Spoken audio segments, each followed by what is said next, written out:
Les journaux étaient interdits, les journaux habituels. Il y avait un seul journal qui paraissait, qui un journal était violemment d'extrême droite, parti nazi, et il commençait à publier jour après jour des décrets concernant les Juifs. On n'avait plus le droit de voyager, de se déplacer, il fallait livrer le poste de radio, il fallait livrer tous les véhicules, y compris les vélos, il fallait rendre, il n'y avait plus de téléphone, on devait rendre absolument, même les comptes postaux. J'avais un compte un livret postal qui avait l'équivalent à peu près de 20-30 euros. Il fallait que je fasse la queue pour rendre au bureau de poste. Ils ont mis un tampon là-dessus, que ça n'était plus valable. C'était confisqué, vous voyez. Alors tout était jour après jour, plus en plus difficile. Et pour les parents écouter le réfugié slovaque qui a dit que comment ça s'est passé, que les chrétiens étaient pratiquement éliminés. Ils sont et parmi eux, beaucoup sont morts de faim dans les camps d'internement. Donc, j'ai été mis en apprentissage pour apprendre un métier manuel, pour avoir une chance de survie. Et je suis devenu, d'abord, je voulais être tourneur, ajusteur, plieur, parce que m'a beaucoup plu cette expression.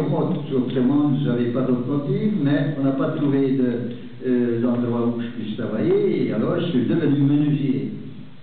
Et ça m'a peut-être plus tard sauvé la vie. Et quand je suis arrivé à Auschwitz et qu'on m'a demandé quel est mon métier, j'ai dit menuisier.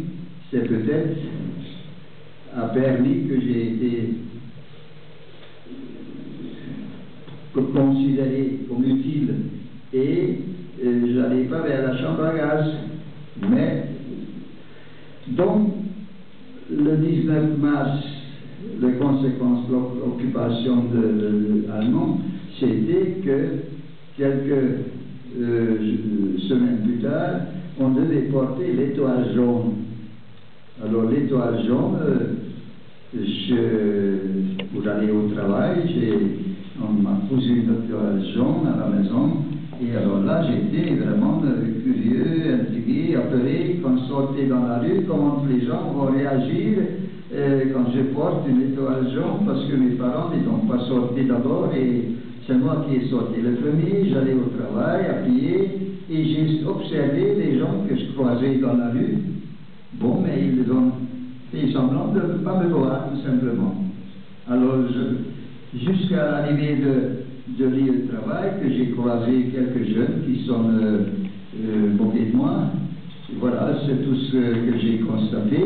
Arrivé au travail, à l'atelier, où il y avait 7 ou 8 compagnons qui travaillaient, c'était ils étaient absolument sans voix d'abord, ils me regardaient, et puis il y avait le vieux compagnon, M. Pazakacha, avec qui j'ai travaillé beaucoup. Il a dit, c'est pas possible, tu vas tout de même pas porter ça, Nicolas. Alors j'ai dit, vous savez bien, M. Pazakacha, c'est obligatoire, ça a paru dans les journaux, vous l'avez pas lu, c'est pas possible, tu vas pas porter ça. Alors dans mes souvenirs, les compagnons étaient partagés, à qui trouvaient ça scandaleux, et puis d'autres qui trouvaient ça très amusant, que dorénavant, parce que nous étions 3 apprentis, tous les 3 juifs. Et tous les 3 nous arrivions avec l'étoile jaune. Et alors il y a qui trouvaient ça amusant. Il y avait surtout un des compagnons qui était probablement un peu pro-nazi sur les bords, encore qui certainement ils ne se rendaient pas compte qu'est-ce que c'était le nazisme, mais c'était comme ça, c'était très à la mode en Hongrie, depuis que l'Hongrie a perdu la Première Guerre mondiale. C'était comme ça, c'était dans le vent, et c'était amusant de nous voir avec l'étoile jaune. Et alors, bon, on travaillait, on continue de travailler, et puis un jour,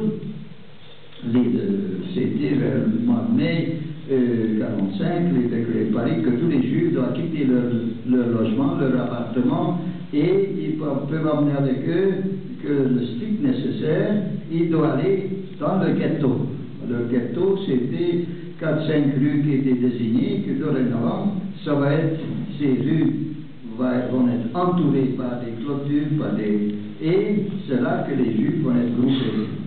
Alors imaginez que c'était plutôt serré, on s'est installé chez des gens que j'ai jamais vus, qui avaient un tout petit appartement, et leurs enfants étaient déjà partis de chez eux, et on était installés, mes parents, ma soeur et moi, chez eux.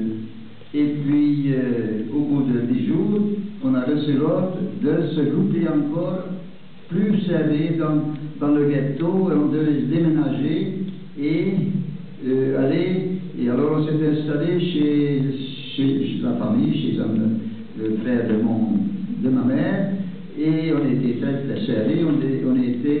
Ils étaient déjà 8 dans leur appartement, dans un tout petit appartement, et nous 4, ça